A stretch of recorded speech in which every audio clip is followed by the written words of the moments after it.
So, hi, my name is Juanita Lewis. I'm the Executive Director of Community Voices Heard in New York State, and super excited to be here at the Congressional Black Caucus annual legislative convention. And I'm here with Jamar, the former Executive Director, correct, of Color of Change, and now an independent consultant. And we're just going to have a conversation about what's going on at this moment and the need for base building and organizing and how we're actually building some real power together to improve the conditions in our country. Yeah, absolutely, Juanita. So good to see you. You too. It's so good to be here, and just all this Black excellence we have here at the Congressional Black Caucus. I'm so excited to be with you. Me too. That's we saw each other was at Netroots. Netroots, yeah, and we actually were in a conversation with several folks around the country. We had a 2-hour conversation. It was supposed to be 45 minutes, but we had a conversation about how we could meet the moment. Right. Yes. And what does it look like to meet the moment? But how does it look to go back to the fundamentals and go back to the basics of organizing? Yeah. And really being able to be in community with people, to really move people in a tactical way and move them not just to vote, but also to participate across the process. And so it's so good to just be with you. And I'm excited about our conversation, what we're going to talk about. And we're going to give it to the people, though. I mean, it's important. Yeah. So I'm excited for this, too. Yeah, absolutely.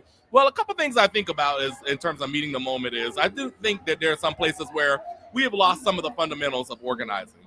I remember a time back growing up in South Carolina where you didn't go to church 2 weeks or even a month before. You went to church 2 years before you were running for office, right? We actually did back to school drives as part of our political campaigns.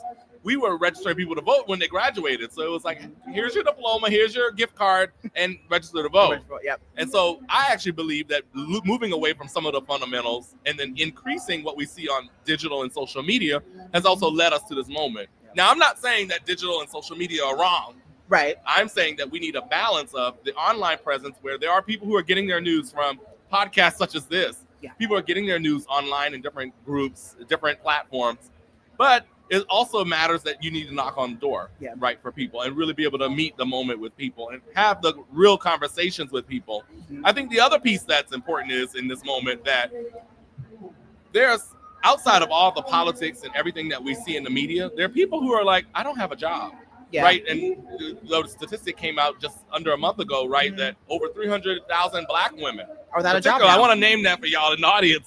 Yeah. Black women have lost their jobs, whether they work for the federal government or they worked in the private sector or even the public sector in other ways. People need to figure out how to pay their mortgage. Yep.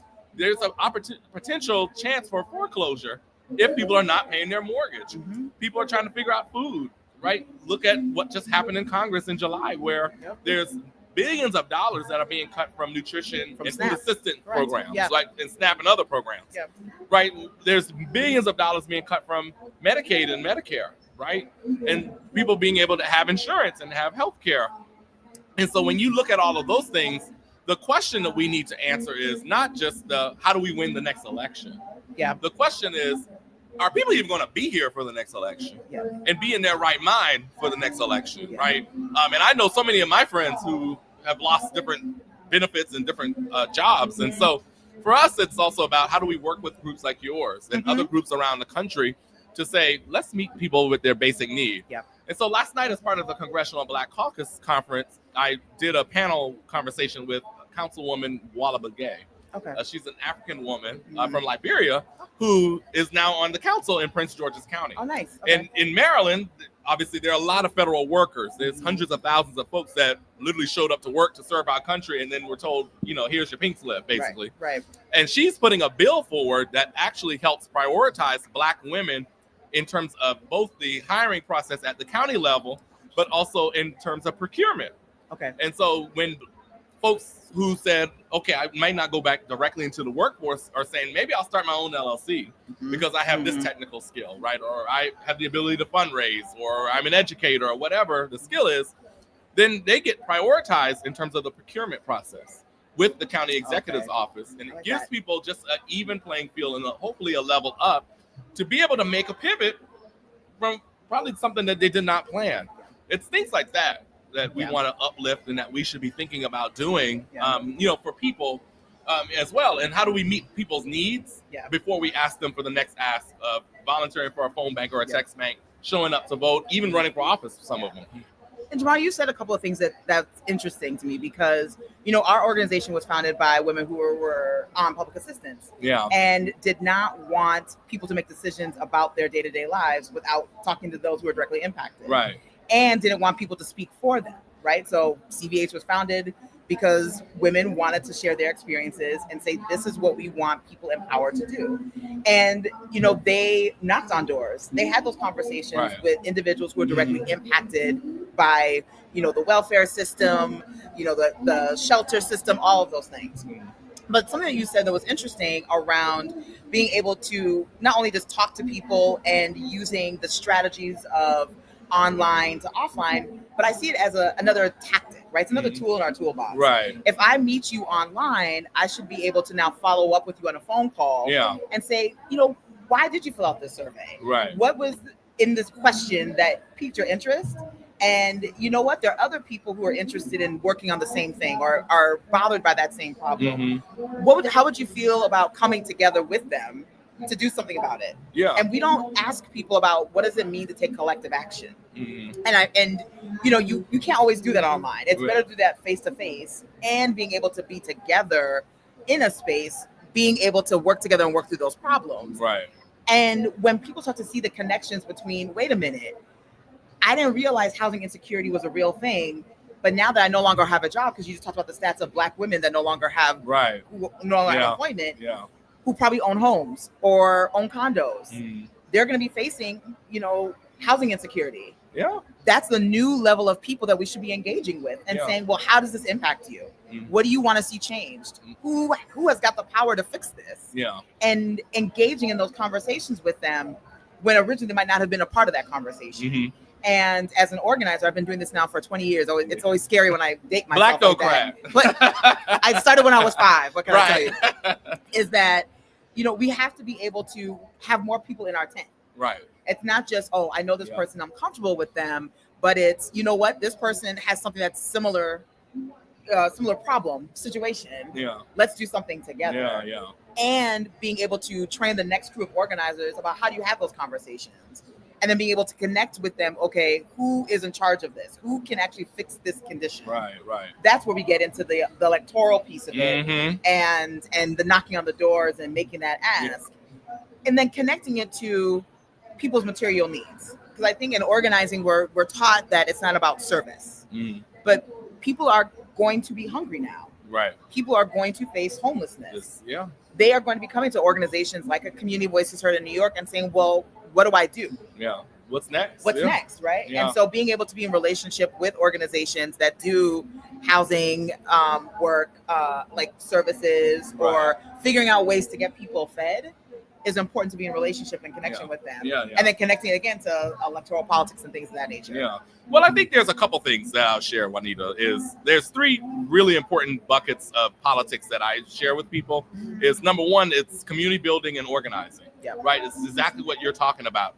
Not only how do I reach people across different platforms and in different spaces in different states, it's also about how do I move them to collective action. Yes. Right. Like you were saying. And the piece that, because I don't want to get into a fight with people about like online versus offline. Right. You need both of them. Yeah. And they need to work together. So for example, when I was at Color of Change, what we would do is we would do like Black women's brunches. Right. And it's basically like, yes, someone will sign up through Instagram, maybe X, maybe Facebook, maybe online, maybe a petition, right? And then we would follow up with them and say, hey, we want to do a community event. Just come to the event and meet other people in your community that may have a similar experience or think similar to you, right? And then at that brunch, then you would have some collective action, right? For example. And then you move people through what we call a ladder of engagement. Because organizing is a journey. It is. And we can't forget that it's not the brunch. The brunch is the thing to organize us. Yeah. It's what happens after the brunch, right? Also, one of the other things we did last year in connection to the election, to your point about electoral, is we did Defend Black History trainings in partnership with the National Education Association. Nice. Okay. And we traveled to battleground states and we actually taught people, here's how your school board works. And here's how to testify, right? When we're looking at erasing our history. There are many schools, school districts around the country that were saying, we're not teaching Black history. or we're eliminating African American studies altogether from the curriculum, right? And our voices, our experiences, our stories were getting erased. And we were teaching people how to interact and testify with their school boards. And so we did those around the country, right? And we did that. And so then when we had the brunches around that, what we brought people together to say, everyone here call your school board member. We would make hundreds of calls in the room. In the moment. That's important. Right. Once you're fed, then, then time you to do get to work. And so, but that's the point, is being able to do that. But we found all those people online. Yeah. And so we got to get back to the correlation of going back and forth. Yes. Of those various tactics. Yes. The second part to what you were saying is the elections. I don't look at elections as walking into the ballot box and checking names. Same. It is about people who are going to make the decision. And we as community leaders are giving one or two or more people the power to make the decision about the things we need and deserve. Yes. And then the last piece is Ayanna Presley always says this, as policy is my love language. I have that t-shirt. Oh, you do? Yeah, I bought it from her website. I was so excited. I love when she says that is because at the end of the day, the policy and the legislation and even executive orders in some places is the return on the investment of the organizing and the voter engagement, right? Yes. And that's what's ultimately supposed to happen. We went through the last election cycle with a presidential campaign that was 107 days. But you had the other side that was running for 10 years, telling you that immigrants and migrants are taking your jobs. I'm the only person who is able to lower your costs. And all we have seen in the last 9 months, and can you believe it's only been 9 months, but over the last 9 months is people are losing their jobs. People are facing homelessness. People are facing hunger. People are facing actually mental crises because those services and programs are not available. And everything that people were told that was supposed to happen is not happening. It's not happening. And now how do we organize ourselves, if you will, out of it? I don't think you can out-organize oppression in that way. I actually think we've got to go back, like we were saying here, to the very basics. Let's meet the people where they are and what their basic needs are. Can we address those before we make the next ask? And then it's also realizing, also in organizing, that there are opportunities in crisis. Right. People are in crisis right now. They are looking for help. They're looking for answers. They're looking for hope. They're looking for vision. Yeah. And, the thing that the other side did a good job of is like, here's the vision I'm picturing for you.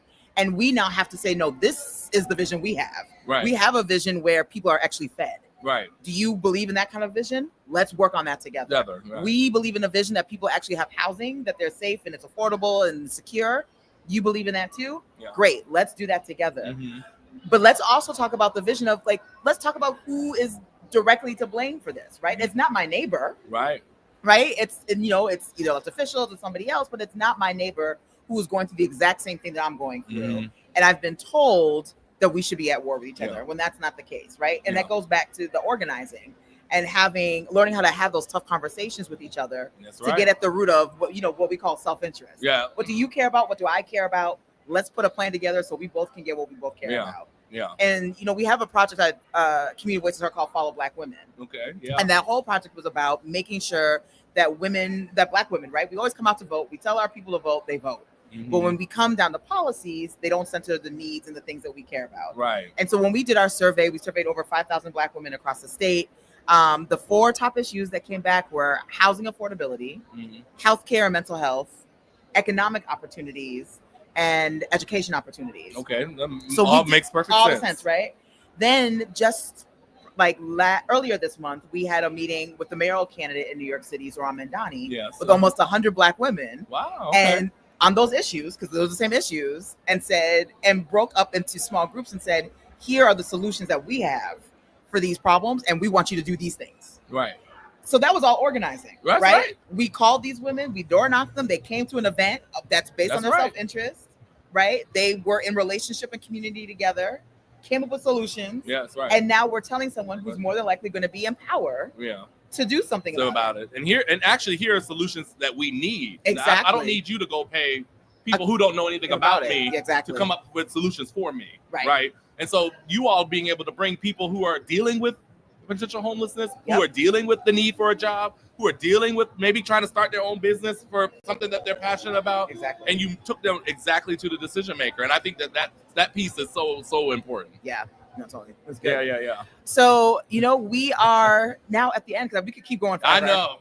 So thank you again, Jamar, for this wonderful Absolutely. conversation. Again, this is Jamar from, formerly of Color Change, but independent consultant, and Community Voices Heard, Juanita Lewis. And thank you again for joining us at CBC. Awesome. Take care, everyone. Bye.